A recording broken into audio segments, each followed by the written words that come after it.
xong nhớ rong trâu đi nó chia trâu bây giờ nè cho gì nè lo 9 giờ rồi trâu bây giờ mình phong dừa nhớ sầu có sầu chua lúc nó bây giờ vừa muốn nó trông nữa bây giờ muốn nó trông giờ lên bây giờ cái nà tao không nhờ rong lên nó lợi chị bây giờ ba muốn nó trông lại xưa rồi lên bây giờ cho bây cho nè cho gì thì cho mình phong dừa rồi bây giờ mua kê nữa cho bây giờ mua say bây giờ muốn nó trông nhiều loại rẻ đi trà nó say bây tết chờ nó trông sẽ loại rẻ đi trà nữa rồi bây giờ muốn nó trông nó trông ok sẽ nhiều loại rẻ đi trà nữa mồ đó mà nó trông nữa còn trâu thâu ơi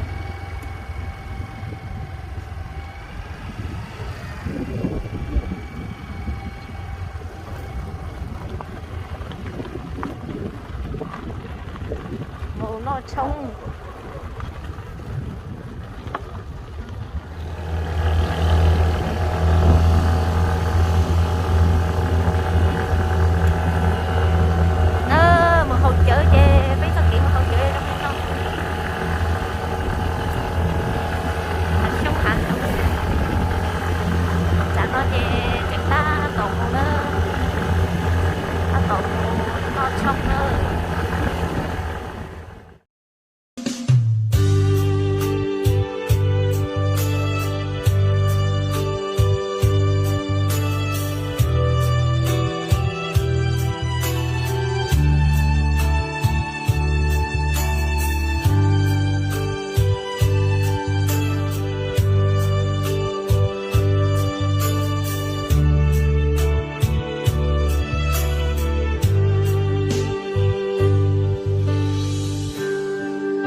thầy bảo giờ tụi non nữa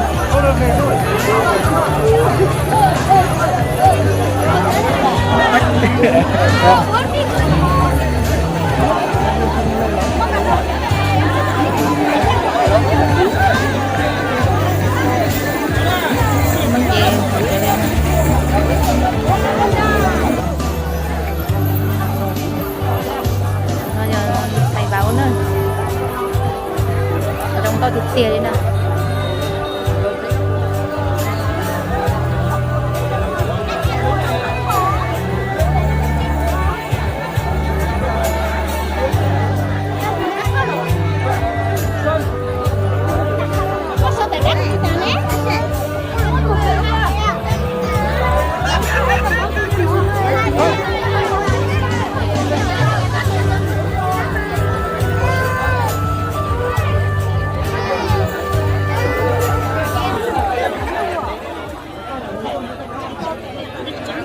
nó mở ra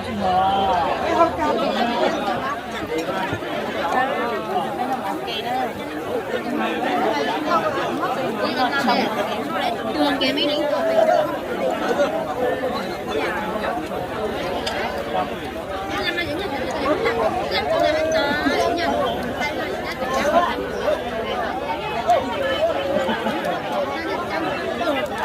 bây giờ dập tôi lại đến nhà rồi hết tôi hết phí anh là phải nhớ tôi là bạn bè chỉ nói tôi đi tôi này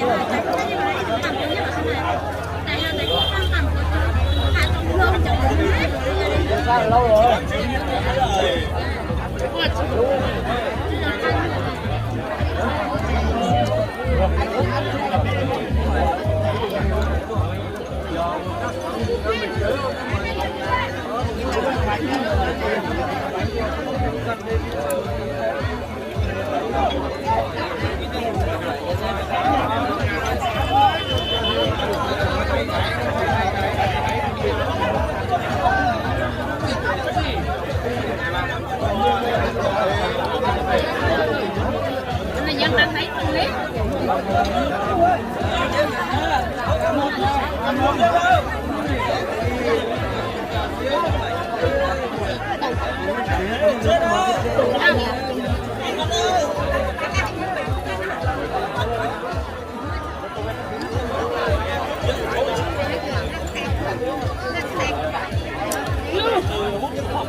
Dạ.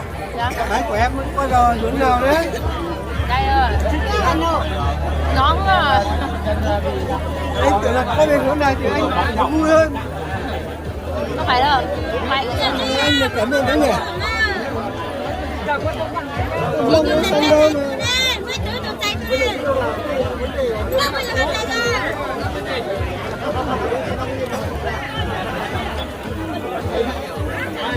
Anh mới cảm ơn đấy nhỉ? Lấp lên cho mình nè.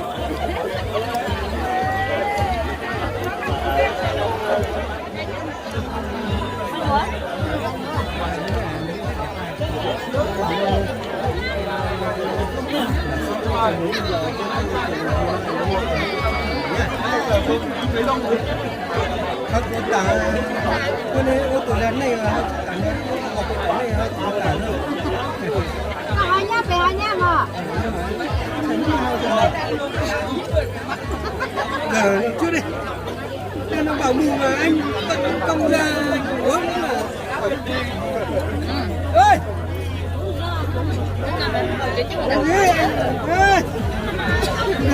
Ủa, cô lên thành ngỡ.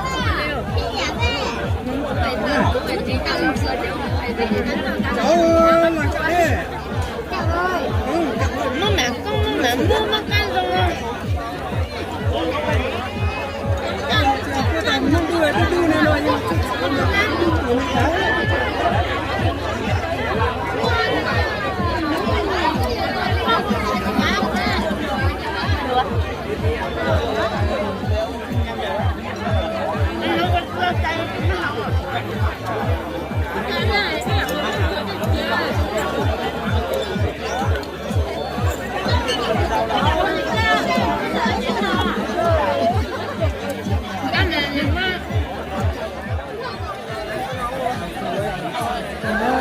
tiếng là mỏ tà ít tiền á, tiếng là mỏ tà chỗ trong là phải đợi chờ ra trong này tiếng là mỏ tà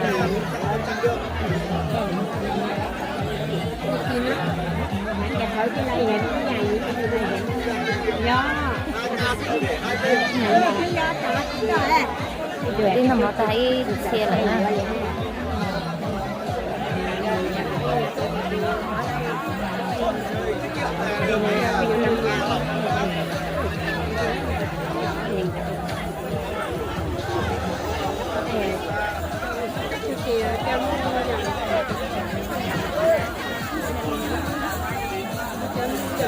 Lúc mà đi là cái nằm ở ta là đi một chỉ thấy thì là một cái đồ ta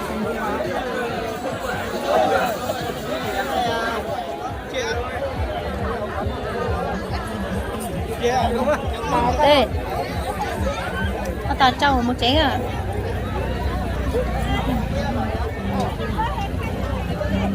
chả nó chơi một chỉ nữa